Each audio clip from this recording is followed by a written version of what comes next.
अब देखिए आज का टॉपिक जो which is very very important, ये टॉपिक बहुत ही इंपॉर्टेंट है, पूरी मैक्रो इकोनॉमिक्स में इसका बहुत बड़ा रोल है और इसको भी मैं रियल लाइफ एग्जाम्पल से समझाऊंगा।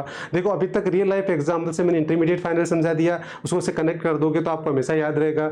स्ट्रोक फ्लो को भी मैंने रियल लाइफ एग्जाम्पल से, तो हमेशा इसको रियल लाइफ से कनेक्ट कर रखोगे तो आपको हमेशा याद रखने की जरूरत ही नहीं पड़ेगी। सेम वैसे अब हम टॉपिक समझ रहे हैं इन्वेस्टमेंट, ग्रोस इन्वेस्टमेंट और नेट इन्वेस्टमेंट और डेप्रिसिएशन। तो पहले तो हम ये 4 डेफिनेशन बनाना सीखेंगे। वो डेफिनेशन कौन सी हो गई? Investment, gross investment, net investment और डेप्रिसिएशन। फिर उनको हम एग्जाम्पल से प्रॉपर तरीके से समझेंगे। तो देखिए सबसे पहले हम स्टार्ट करते हैं इन्वेस्टमेंट। ये वर्ड हमने माइक्रो इकोनॉमिक्स में ही पढ़ा है, तो आप बताओ माइक्रो में हमने सबसे पहले इकोनॉमिक एक्टिविटीज और उनमें हमने डिस्कस किया है इन्वेस्टमेंट। तो किसी को आइडिया है?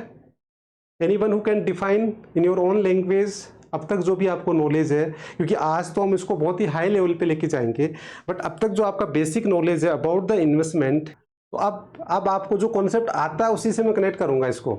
आपने 11th क्लास में प्रोडक्शन चैप्टर में एक टॉपिक पढ़ा था, फैक्टर्स ऑफ प्रोडक्शन, यस और नो? पढ़ा था? Yes. Factors of production, there were 2 type, fix और वेरिएबल। और उसी के ब्याह पे फिर आगे हमने कॉस्ट पढ़ी थी कि कॉस्ट भी 2 तरह की होती है, फिक्स और वेरिएबल। तो बच्चे यही है कि हमारे जो बिजनेस है उसके अंदर जो इन्वेस्टमेंट होता है वो क्या है? वो एक एक्सपेंडिचर है ऑन द फिक्स फैक्टर और ऑन द वेरिएबल फैक्टर। जैसे आपने बताया, अभी आप लोगों ने बताया कि जैसे हम बिजनेस करते हैं तो लैंड पे खर्चा करते हैं, मशीनरी पे करते हैं, तो ये किस में चले जाएंगे? Fix factors of production. ठीक है, आपने कहा जैसे रॉ मटेरियल पे हम खर्चा करते हैं, जैसे इलेक्ट्रिसिटी, रॉ मटेरियल, है ना, ये सारा, तो वो किस पे चला गया? वेरिएबल फैक्टर्स पे। तो इस तरीके से जैसे मैं एग्जांपल देता हूँ, स्कूल का इन्वेस्टमेंट क्या है, तो आप क्या करोगे? स्कूल के इन्वेस्टमेंट का उसका वैल्यूएशन करने के लिए कॉमर्स वाले बच्चे क्या करेंगे? किसी बिजनेस का वैल्यूएशन करना है तो क्या करते हैं, उसको कैटेगराइज कर लेते हैं 2 पार्ट में कि इसमें फिक्स फैक्टर कितने, कौन कौन से हैं, उन पे कितना खर्चा हुआ है, और वेरिएबल फैक्टर पे कितना खर्चा हुआ है। तो पहले तो क्या करेंगे, उनकी क्वांटिटी देखेंगे, फिक्स फैक्टर की कितनी क्वांटिटी यूज करें, मतलब कितना लैंड, कितना बिल्डिंग, कितना मशीनरी यूज कर रहे हैं, और कितने वेरिएबल फैक्टर, तो क्वांटिटी आराम से पता लग जाएगी। फिर उनकी मार्केट प्राइस, इनकी मार्केट में क्या प्राइस चल रही है, तो उनको मल्टीप्लाई कर देंगे, और फाइनली आप बता दोगे कि देखो इस बिजनेस में आपने इतना पैसा खर्च कर रखा है, आपका इतना इन्वेस्टमेंट इसके अंदर है। तो अब तक जो आपने डेफिनेशन पढ़ी, वो जो बेसिक डेफिनेशन पढ़ी थी वो मैं बताऊंगा, फिर उसके बाद में उसको अच्छे लेवल पे लेके जाएंगे हम। तो अब तक हमने जो इन्वेस्टमेंट की डेफिनेशन पढ़ी वो बहुत ही सिंपल सी डेफिनेशन पढ़ी थी कि investment is a kind of expenditure. जैसे आपने बताया भी था, आप में से किसी बच्चे ने, investment is a kind of expenditure. ठीक है, वो एक एक्सपेंडिचर होता है on such assets which help to generate income in near future. ये तो अब तक हमने पढ़ा है। जैसे फॉर एग्जाम्पल आज आपकी एजुकेशन पे पेरेंट्स खर्चा कर रहे हैं, this is again example of investment, क्योंकि कहीं ना कहीं आप आगे फ्यूचर में जाके क्या करेंगे, अच्छा जॉब लगेगा, अच्छी इनकम जनरेट, तो भी तो पेरेंट्स खर्चा कर रहे हैं। नहीं तो आपकी एजुकेशन के अलावा उनके पास और भी ऑप्शन है, अभी तो गोल्ड और वो भी है वहाँ। अगर आपकी एजुकेशन पे ना लगा कि वो प्लॉट खरीद सकते हैं, गोल्ड पे लगा सकते हैं, ऐसा भी कर सकते हैं, बट उनको लगता है कि नहीं, ये भी आगे हमारे बच्चे का फ्यूचर है और वो आगे इसके एम्प्लॉयबल होगा, उसको जॉब मिलेगा। तो इसका मतलब एजुकेशन पे जो खर्चा है वो भी is a kind of expenditure. तो रियल लाइफ में हम इसको भी बोलते हैं because you are assets of your parents. ठीक है, तो आपके पेरेंट्स के एसेट्स हैं, तो इसलिए वो आप पे एजुकेशन पे खर्चा कर रहे हैं। तो अब तक तो हमने पढ़ा था कि investment is a kind of expenditure on such assets which help to generate in near future, ये अभी तक हमने पढ़ा। अब इसी को थोड़ा सा अब क्या है, हायर लेवल पे जाएंगे हम, और अभी देखना आज हमने इसको स्टार्ट किया, ये अभी बहुत अच्छे लेवल पे पढ़ेंगे, धीरे धीरे आगे आगे इसको और अच्छे लेवल पे लेके जाएंगे। तो अब इसकी अगर प्रॉपर डेफिनेशन बनाए हम इन्वेस्टमेंट की, तो अब क्या बोलेंगे हम, एक टेक्निकल वर्ड यूज करेंगे इसमें, और वो है addition to the capital stock. बस खत्म, इतने में ये प्रॉपर डेफिनेशन बन जाती है। Addition to the capital stock, या तो हम ये बोल सकते हैं, या capital formation during an accounting year. अब इनका मतलब वही है, जैसे हम बोलते हैं addition to the capital stock, इसका मतलब भी क्या हुआ कि आप क्या कर रहे हो, एडिशन ऑफ कैपिटल स्टॉक, मतलब आपका जो एडिशन हो रहा है किस पे, आप जैसे लैंड खरीद रहे हैं, मशीनरी खरीद रहे हैं, आप उसको ऐड करते जा रहे हो। कैपिटल स्टॉक आपका क्या होता है, कैपिटल स्टॉक मतलब आपका जो एसेट्स है वो सारी हो रही है, तो इसका मतलब आप एसेट्स का एडिशन कर रहे हो। तो लैंग्वेज का फर्क है, मतलब वही है, जो हमारी बेसिक डेफिनेशन है वो भी वही बोल रहा है, क्योंकि उसमें हमने क्या पढ़ा, investment is a kind of expenditure on such assets which help to generate income. तो बात वही है, और मैं शॉर्ट में क्या बोल दूं, addition to the capital stock. तो addition to the capital stock मतलब वो एसेट्स ही हो गया। तो आप एसेट्स का एडिशन कर रहे हैं, इसका मतलब आप क्या कर रहे हैं, उन पे खर्चा कर रहे हैं। या capital formation in during accounting year, तो कैपिटल फॉर्मेशन करना भी मतलब आपको एसेट्स जनरेट करना है। तो देखिए यहाँ क्या वर्ड यूज किया है, इधर देखिए इन्वेस्टमेंट के लिए, investment means addition to the stock of capital. तो addition to the addition of capital stock. Capital stock का मतलब क्या हो गया, कैपिटल का मतलब क्या हो गया, एसेट्स ही हो गया, ऑफ द इकोनॉमी। ये हम इकोनॉमी की बात कर रहे हैं, मैं आपको फॉर्म से समझा रहा था।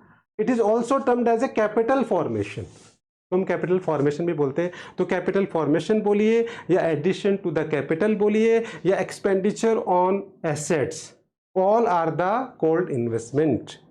तो अब आई होप ये वर्ड समझ में आ गए। Addition to the capital stock मतलब more and more expenditure on assets, मतलब वही है, और कैपिटल फॉर्मेशन मतलब वो भी वही होता है।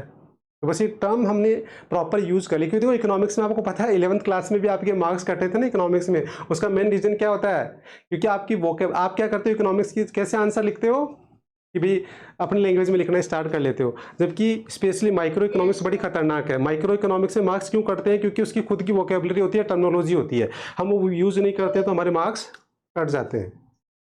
क्योंकि यहाँ लिखा हुआ भी है, एग्जाम्पल में लिखा, फॉर एग्जाम्पल एडिशन और creation of physical assets, addition to investment of goods, मतलब वही बिजनेस के अंदर आप लैंड खरीद रहे हैं, आप उसके अंदर क्या कर रहे हैं, खर्चा कर रहे हैं, किस पे, रॉ मटेरियल पे कर रहे हैं, आप उसमें मशीनरी खरीद रहे हैं। तो ये these are the example of investment, because you are going to expenditure on this, on the, या you are going to addition of capital, या उसी को हम क्या बोल सकते हैं, कैपिटल फॉर्मेशन। तो आप इसको बस हमेशा ही ध्यान रखो कि इन्वेस्टमेंट का मतलब, एग्जाम्पल ले लो यार, कोई भी बिजनेस में इन्वेस्टमेंट का क्या मतलब है, मतलब उसमें खर्चा, और वो खर्चा किस पे करते हैं, मैंने आपको बताया 2 फैक्टर होते हैं, फिक्स और वेरिएबल, और वो क्या हो सकते हैं, प्लांट, मशीनरी, रॉ मटेरियल, वो बस वो उससे डेवलप करो, कभी नहीं बोलेंगे प्रैक्टिकली। आप आगे जाके आप लोग भी बिजनेस स्टार्ट करोगे, इसका मतलब आप इन्वेस्ट करोगे इसका मतलब आप खर्चा करोगे, तो इस तरीके से आप इसको डेवलप कर सकते हैं।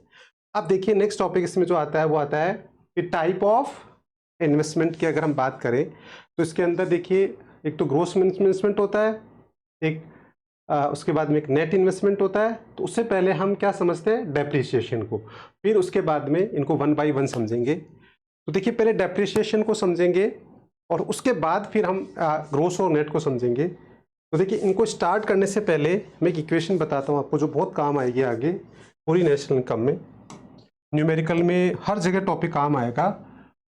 बाकी आगे हम इसको डिटेल में डिस्कस करेंगे। Gross equals to net plus depreciation. Now depreciation equals to gross minus net, और नेट इक्वल्स टू क्या होगा, ग्रोस माइनस डेप्रिसिएशन। अब इसी को हम पूरा समझेंगे।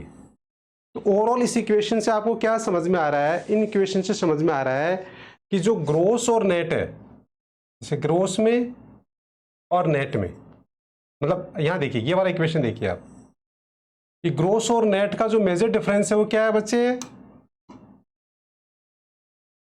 डेप्रिसिएशन। तो अगर ग्रोस और नेट को समझना है तो सबसे पहले हमें डेप्रिसिएशन समझना पड़ेगा, फिर हमारे को ग्रोस और नेट अपने आप। और ये आपकी नेशनल इनकम के न्यूमेरिकल में बहुत ही इंपॉर्टेंट रोल प्ले करने वाला है। आगे आगे जाके सारे फॉर्मूले बनाना सीखना सब इसमें बहुत डिपेंड करेंगे। तो ये बहुत ही इंपॉर्टेंट टॉपिक है। तो देखिए अब हमें इतना तो समझ में आ गया कि ग्रोस और नेट का जो डिफरेंस है वो है डेप्रिसिएशन। तो पहले इसको ही समझ लें ताकि बाकी फिर ऑटोमेटिकली समझ में आ जाएगा। तो अब देखिए एक एग्जाम्पल लेते हैं हम, जैसे तीनों को ही समझेंगे। एक एग्जाम्पल ले लेते हैं कि 2 एग्जाम्पल ले सकते हैं, एक तो मोबाइल का एग्जाम्पल ले लो या 4 व्हीलर का, जैसे हम घर में 4 व्हीलर लाते हैं या मोबाइल लाते हैं। एक आप बिजनेस के पॉइंट ऑफ व्यू से, सपोज बिजनेस के पॉइंट ऑफ व्यू से हम एयर कंडीशनर का एग्जाम्पल ले लेते हैं कि मान लो किसी बिजनेस ने AC लगवाया और हम इंडिविजुअल के लिए क्या ले लेते हैं, एक मोबाइल फ़ोन ले लेते हैं। तो दोनों से आपको अच्छे से समझ में आ जाएगा। तो देखिए पहले मैं मोबाइल से समझाता हूँ। आप मोबाइल खरीदते हैं तो सपोज आपने 50,000 का मोबाइल खरीदा और उसके बाद आफ्टर 2-3 ईयर्स उसकी वैल्यू क्या होगी, तो वो जो कम हुई वैल्यू वो क्यों हुई, रीजन बता सकते हो, वो वैल्यू कम क्यों हुई। कभी तो वो यूज्ड है और उसको आपने मतलब उसको कुछ ना कुछ प्रॉब्लम आई गई होगी 3 साल में, लाइक बैटरी की या फिर आपने उसको गिरा दिया होगा उसमें। बेसिकली एफिशिएंसी, सर उसकी वैल्यू डेप्रिशिएट हो रही है क्योंकि हम वो उसको यूज कर जा रहे हैं। तो उस इसका मतलब उसको यूज कर रहे हैं तो कंजप्शन होता है धीरे धीरे। अच्छा, अच्छा वो कंजम्पशन जो होता है ना उसी को बोलते हैं डेप्रिसिएशन। ये अदर नेम होता है डेप्रिसिएशन का। Consumption of you know fix assets या जैसे एसेट्स का जो कंजम्पशन होता है वो एक तरह से अदर नेम ऑफ डेप्रिसिएशन ही होता है। वो बहुत न्यूमेरिकल में बहुत काम आएगा आगे।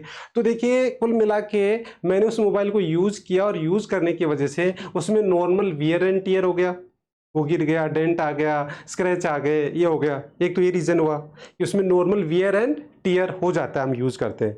सेकेंड जो रीज़न होता है वो क्या होता है कि ये आउटडेटेड हो गया, ऑब्सोलीट हो गया। ऑब्सोलीट दो वजह से होता है। देखो एक तो ऑब्सोलीट होता है वो किस वजह से कि टेक्नोलॉजी चेंज हो गई, भाई अब नया एंड्रॉयड आ गया, नई सॉफ्टवेयर्स आ गए, उस वजह से भी इसकी वैल्यू डाउन हो गई। और दूसरा जैसे ये है मेरा S21, अभी S23 या वो इतने में आ रहा है जितना ये पहले आता था। तो इसका मतलब सॉफ्टवेयर सब कुछ अपडेट हो गए, AI फ़ोन आने लग गए, अभी AI बेस्ड फ़ोन आने लग गया ही। तो इसका मतलब सॉफ्टवेयर चेंज हो गए। दूसरा डिमांड चेंज हो जाती है, पैटर्न ऑफ डिमांड। मतलब अब आपको ज़्यादा स्पीड वाला चाहिए, थोड़ा स्क्रीन बड़ी चाहिए, ऐसे कोई डिमांड का चेंज आ जाता है हमारा। तो जो ऑब्सोलीट होता है वो दो रीज़न से होता है, एक टेक्नोलॉजी की वजह से और एक चेंज इन डिमांड। तो देखिए जो डेप्रिसिएशन होता है बेसिकली उसकी डेफिनेशन अपने आप बन के आ गई कि डेप्रिसिएशन मतलब आप खुद ही अब बता सकते हो कि डेप्रिसिएशन का मतलब decrease in the value of assets. कोई भी एसेट्स आपकी है उसकी वैल्यू डिक्रीज हो गई, वो क्या है, डेप्रिसिएशन है। और उसके आगे उसके रीजन लिख दो कि वो जो डिक्रीज हुआ वो दो रीजन से हुआ, एक नॉर्मल वियर ऑन टियर की वजह से और एक ऑब्सोलेंस की वजह से। तो देखिए डेफिनेशन वही है। डेप्रिसिएशन के पहले तो अदर नेम बहुत इंपॉर्टेंट होते हैं, जो न्यूमेरिकल आएगा ना बच्चे आगे उसके अंदर डेप्रिसिएशन तो बहुत कम बार लिखा हुआ होगा, उसके अदर नेम लिखे हुए होते हैं और 90% बच्चे यही गलती कर देते हैं। तो डेप्रिसिएशन के अदर नेम है जैसे कंजम्पशन, कैपिटल कंजम्पशन है ना, और अलाउंसेस या कंजम्पशन ऑफ फिक्स कैपिटल। तो ये अदर नेम आपको पता होना चाहिए। Now the capital goods suffers wear and tear and obsolescence during an production process, या फिर it implies the fall in the value of fix assets due to the normal wear and tear and expected obsolescence. This is known as a depreciation, capital depreciation और consumption. तो इसका मतलब depreciation की definition बनाने के लिए आपको क्या लिखना है, decreasing the value of assets, और उसके बाद में उसके रीजन लिख दो कि there are two reason, one is normal wear and tear and second is expected obsolescence. अब देखो यहाँ एक वर्ड यूज लिखा हुआ है एक्सपेक्टेड ऑब्सोलेंस। अब ऑब्सोलेंस भी दो तरह की होती है, एक होती है एक्सपेक्टेड और एक होती है अनएक्सपेक्टेड। कोई बता सकता है? कहते हैं एक्सपेक्टेड ऑब्सोलेंस और अनएक्सपेक्टेड। तो एक्सपेक्टेड ऑब्सोलेंस ये होता है कि जैसे मान लो आपने अपने बिजनेस में AC लगाया, जैसे आप रिलायंस का एग्जाम्पल है, रिलायंस के जितने भी ऑफिस है सब में AC लगा हुआ है। अब उन्होंने जब AC लगाया तो पता है कि 10 साल बाद में एयर कंडीशनर क्या हो जाएगा, उसको रिप्लेस करना पड़ेगा। और रिलायंस तो इतना बड़ा ग्रुप है, अगर वो AC को रिप्लेस करेगा तो उसका तो करोड़ों के अंदर बजट जाएगा, बहुत बड़ा बजट जाएगा। तो अब एकदम से वो बिजनेस पे क्या आ जाएगा, बर्डन आ जाएगा बिजनेस में कि जो वर्किंग कैपिटल होती है उसकी शॉर्टेज हो जाएगी। तो वो क्या करते हैं, उसका प्रोविजन पहले से बना के चलते हैं, डेप्रिसिएशन का प्रोविजन बना के चलते हैं। तो प्रोविजन कैसे बनाते हैं ये कॉमर्स वाले बच्चे से जानते हैं, और अभी न्यूमेरिकल वाले को भी समझ में आ जाएगा। आगे मैं इसका न्यूमेरिकल भी कराऊंगा आपको, इसका बोर्ड में भी न्यूमेरिकल आया हुआ है, वो भी हम सारा डिस्कस करेंगे। तो जैसे इसका प्रोविजन कैसे निकालता है, बिल्कुल सिंपल लैंग्वेज में समझाएं हम। तो डेप्रिसिएशन रिजर्व फंड कैसे निकालेंगे, जैसे मैं एयर कंडीशनर का एग्जाम्पल लेता हूँ। एयर कंडीशनर खरीदा आपने या रिलायंस ने, तो एक एयर कंडीशनर खरीदा 50,000 का। अब 50,000 का जब उसने खरीदा तो उसकी ग्रोस वैल्यू है, ठीक है। अब उसके बाद उसको पता है कि इसकी जो जो लाइफ है वो कितनी है, 10 ईयर्स है। ये तो सब है क्योंकि तो पता होता है हमारे को, एक्सपेक्टेड है ये तो कि यार 10 साल बाद तो ये खराब हो ही जाएगा। तो इसका मतलब हम क्या कहेंगे, जो इसकी वैल्यू है AC की 50,000 माइनस स्क्रैप वैल्यू।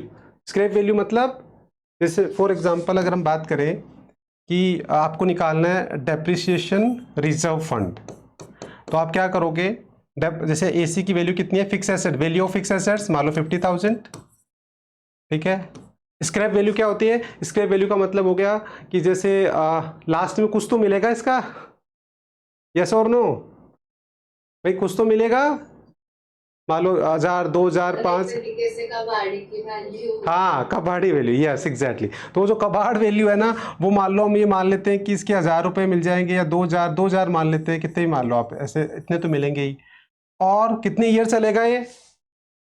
10 ईयर्स। हम पहले सोच लेते कि 10 साल चलेगा, 10 साल तक, और 10 ईयर्स इसको डिवाइड कर देंगे तो हमारे पास जो है वो निकल के आ जाएगा। तो 48, तो कितना आ गया? 4800 रुपीज आ जाएगा, यस और नो? तो हर साल आपको कितना रखना पड़ेगा? हर साल आप क्या करते जाओगे? 4800 रुपीज को रिजर्व फंड में डालते जाओगे, ताकि जब 10th ईयर पे जब आपका एसी आपको रिप्लेस करना पड़ेगा, तो बताओ आपको दिक्कत आएगी क्या? नहीं आएगी, क्योंकि आपके पास तो फंड ऑलरेडी जमा हो चुका है। तो आप तुरंत क्या करोगे? इसको बेचोगे और दूसरा नया लाके लगा लोगे। पर अगर ये डेप्रिसिएशन रिजर्व फंड मेंटेन नहीं करोगे, तो फिर आपके बिजनेस में बहुत प्रॉब्लम आ सकती है, क्योंकि उसके बाद अचानक आप इतना पैसा कहाँ से लाओगे? तो इसलिए ये रिजर्व फंड, तो ये होता है एक्सपेक्टेड।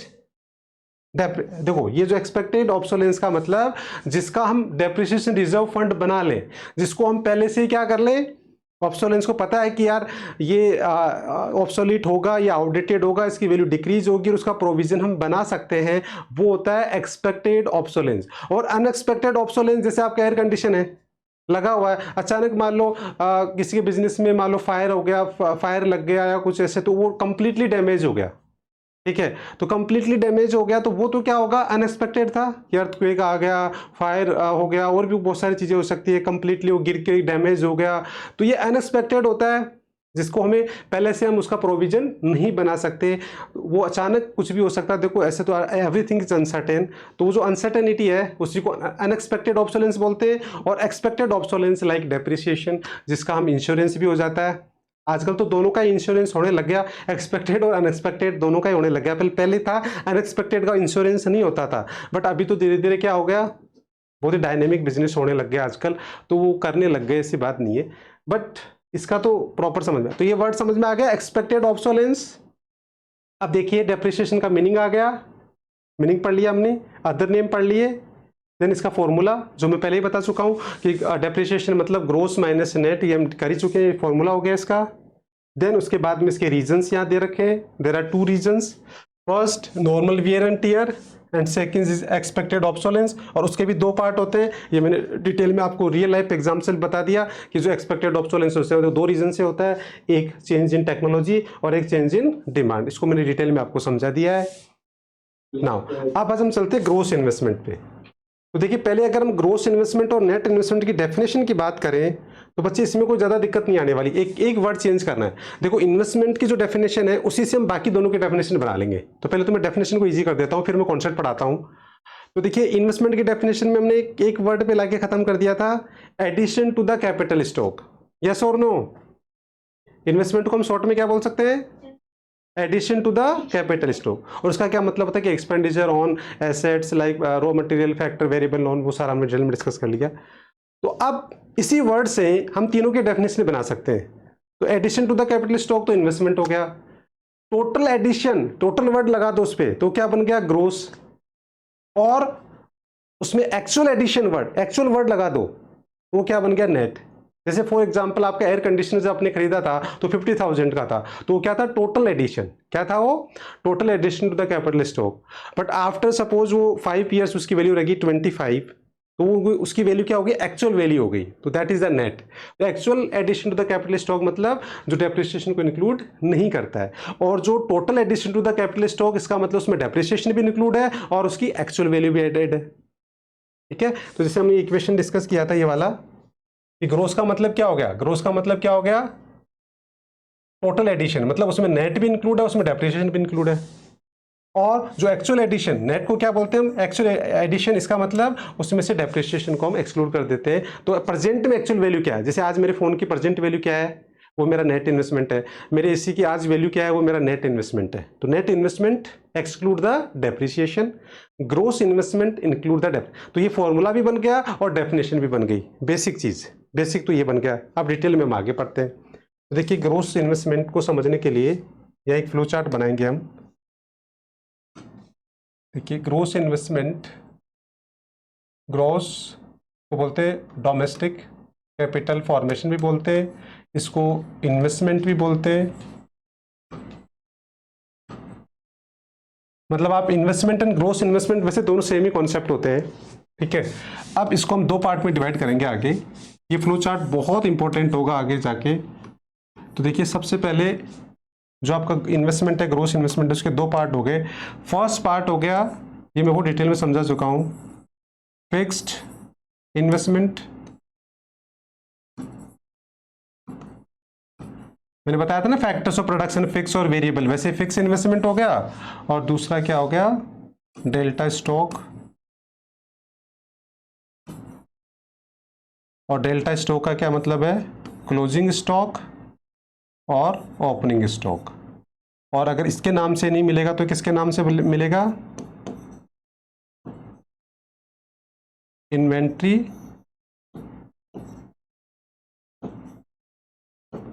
इन्वेस्टमेंट। अभी मैं डिटेल में समझाऊंगा सब, तो नहीं। अगर ये इस नाम से नहीं मिलेगा तो क्या मिलेगा, ये अगर इस नाम से नहीं मिलेगा तो ये मिलेगा gross domestic fix capital formation. और अगर ये भी नहीं मिलेगा तो हमारी इकोनॉमी में जो फिक्स इन्वेस्टमेंट है वो कौन कौन करता है, 3 लोग फिक्स इन्वेस्टमेंट करते हैं हमारी इकोनॉमी में। एक हाउस होल्ड, दूसरा कौन करता है, प्रोड्यूसर, और थर्ड कौन करता है, गवर्नमेंट। जैसे हाउस होल्ड करेगा, वो क्या करेगा, construction of house by the house hold, तो फिक्स इन्वेस्टमेंट हो गया हाउस होल्ड का।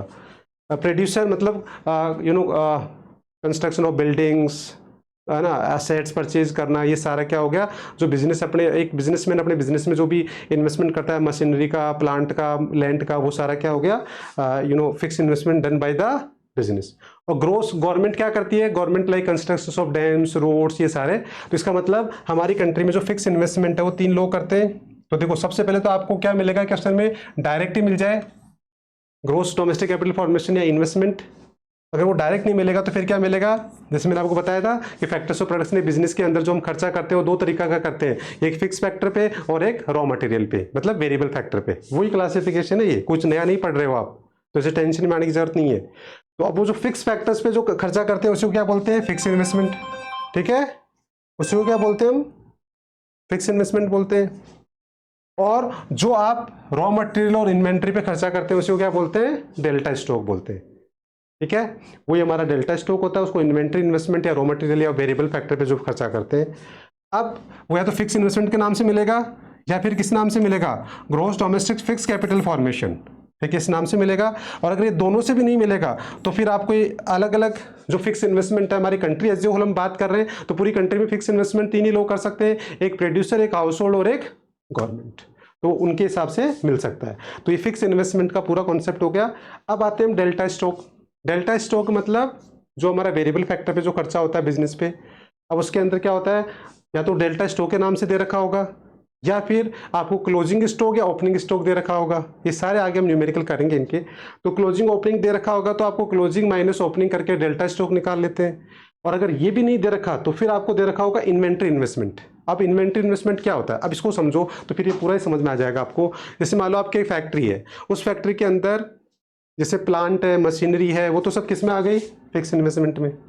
और वहाँ आपका इन्वेंट्री और डेल्टा स्टॉक क्या होगा उसमें फैक्ट्री में, जैसे आपके पास रॉ मटेरियल रखा हुआ है, सेमी फिनिश्ड गुड्स जो गुड्स प्रोसेस में चल रही है, फिनिश गुड्स जो फिनिश हो गई बट अभी मार्केट में नहीं गई, आपके स्टोर में रखी हुई। तो इन तीनों को मिला के हम क्या बोलते हैं, इन्वेंट्री या डेल्टा स्टॉक बोलते हैं।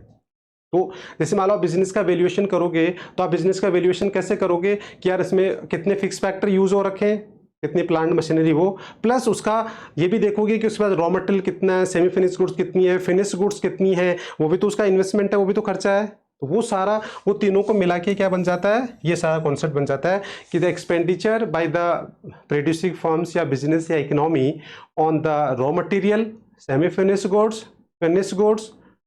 तो अगर आपको ये भी नहीं दे रखा है, ये भी नहीं दे रखा, तो फिर इसमें क्या आ सकता है, इसमें आ सकता है रॉ मटेरियल आ सकता है, ठीक है, फिर क्या आ सकता है, सेमी फिनिश गुड्स आ सकती है और फिनिश गुड्स आ सकती है। तो ये तीनों को मिला के ये बनता है। और इसका मतलब तो सेम ही होता है, डेल्टा स्टॉक अदर नेम है, डेल्टा स्टॉक बोलिए या इन्वेंट्री इन्वेस्टमेंट बोलिए, both are the same concept, ठीक है।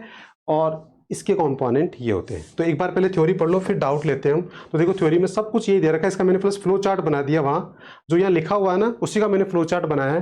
तो देखो सबसे पहले मैंने आपको डेफिनेशन बनाना सिखाया था, तो उसमें बस एक वर्ड क्या यूज़ किया, टोटल एडिशन, बस एक ही वर्ड यूज़ किया टोटल, और वो डेफिनेशन बन गई। फिर इसका फॉर्मूला कैसे बना, ग्रोस इन्वेस्टमेंट, तो इसमें क्या हो गया, ये फॉर्मूला बन गया। इन दोनों को ऐड करके, इन दोनों को ऐड कर दिया, डेल्टा स्टोक और इसको, तो ये फॉर्मूला बन गया।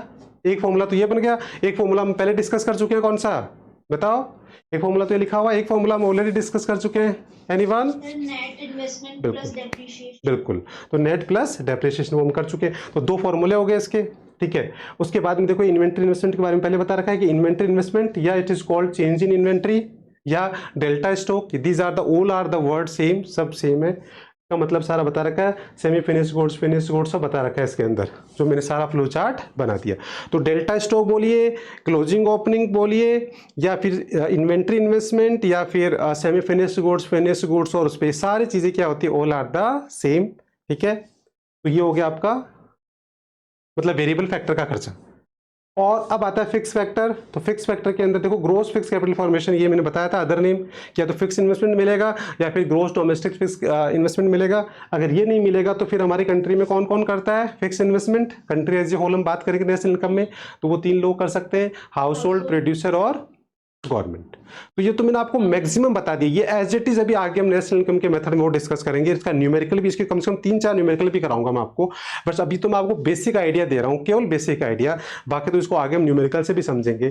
तो I hope gross investment clear है क्या बच्चे। मतलब ग्रोस इन्वेस्टमेंट का मतलब है फ्लो चार्ट, बस ये फ्लो चार्ट आप बना के रख लेना, तो जब भी आप ग्रोस इन्वेस्टमेंट आए ये फ्लो चार्ट देखोगे आपको सारी चीज़ें रिकॉल हो जाएगी, फिर थ्योरी पढ़ने की जरूरत नहीं पड़ेगी। और ये फ्लो चार्ट यही काम नहीं, यही नहीं रुकने वाला है, ये फ्लो चार्ट अभी आगे पूरी नेशनल इनकम में काम आएगा आपके, ठीक है बच्चे। अब देखिए last topic, that is net investment. Depreciation हमने कर ही लिया। नेट इन्वेस्टमेंट में देखिए आप, तो इसमें मैंने डेफिनेशन तो आपको बता ही दिया कि एक वर्ड चेंज करना है, एक्चुअल, तो बस actual addition to the capital stock. अब इस एक्चुअल का क्या मतलब होता है, उसका फॉर्मूला हम डिस्कस कर ही चुके हैं। What is net, net equals to gross minus depreciation. Actual value कैसे निकालोगे कि आज आपके फोन की वैल्यू क्या है, आज आपकी मशीनरी की वैल्यू क्या है, प्रेजेंट वैल्यू क्या है, एक्चुअल वैल्यू क्या है, तो वो कब निकलेगी, जब आप ग्रोस में से डेप्रिसिएशन। और देखो अकाउंट्स में तो इनका बहुत बड़ा रोल है, कैसे अकाउंटेंसी में इनका कैसे रोल है, क्योंकि आप अकाउंट्स में, बिजनेस में ये सारी चीज़ें बहुत मैटर करती है। कोई बता सकता है कैसे मैटर करती है ये, gross investment, net investment, depreciation, इसका बहुत बड़ा रोल है अकाउंटेंसी में। Anyone from the commerce background. और इसका जो रोल है वो रहता है बेसिकली कि आपके बिजनेस में अगर आपको नेट प्रॉफिट, लॉस प्रॉफिट ये सारा निकालना है, जब तक आपके पास ग्रोस वैल्यू नहीं होगी, नेट वैल्यू नहीं होगी, डेप्रिसिएशन नहीं होगी, तो आपके प्रॉफिट, बिजनेस के प्रॉफिट लॉस ये कैलकुलेट हो ही नहीं सकते, यस और नो। और जब तक आप डेप्रिसिएशन रिजर्व फंड और ये सारी चीज़ें नहीं बनाएंगे, जब तक आपकी वर्किंग कैपिटल और उसका सारा एलोकेशन नहीं हो सकता, बिजनेस रन ही नहीं हो सकता। तो ये सारी चीज़ें बहुत मैटर करती है बिजनेस के अंदर, ठीक है। तो नेट इन्वेस्टमेंट तो बहुत इजी है, बस एक वर्ड में करना है आपको, नेट इन्वेस्टमेंट। अच्छा, अब इसके अंदर आप एक काम करना, वैसे तो मैंने नोट्स में अपडेट किया था, आई डोंट नो इसमें कैसे नहीं है अपडेट, मैंने अपडेट किया था। तो ये टीआरजीएन विकी में दे रखा, वहीं से लिया था बेसिकली मैंने। तो आपकी बुक जो टीआरजीएन विकी हो रही है उसमें से 2 टॉपिक और इसमें आप ऐड कर लेना, उसमें बिल्कुल क्लियर कट दे रखा है सारे। एक तो सिग्निफिकेंस ऑफ नेट इन्वेस्टमेंट और एक डिफरेंस बिटवीन ग्रोस और नेट, बहुत अच्छे से दे रखा है, उसमें टेबल बना रखी है और उसके नेट इन्वेस्टमेंट के सिग्निफिकेंस भी दे रखे हैं। तो एक बार आप अपने नोट्स में इनको नोट कर लेना, ऐड कर लेना।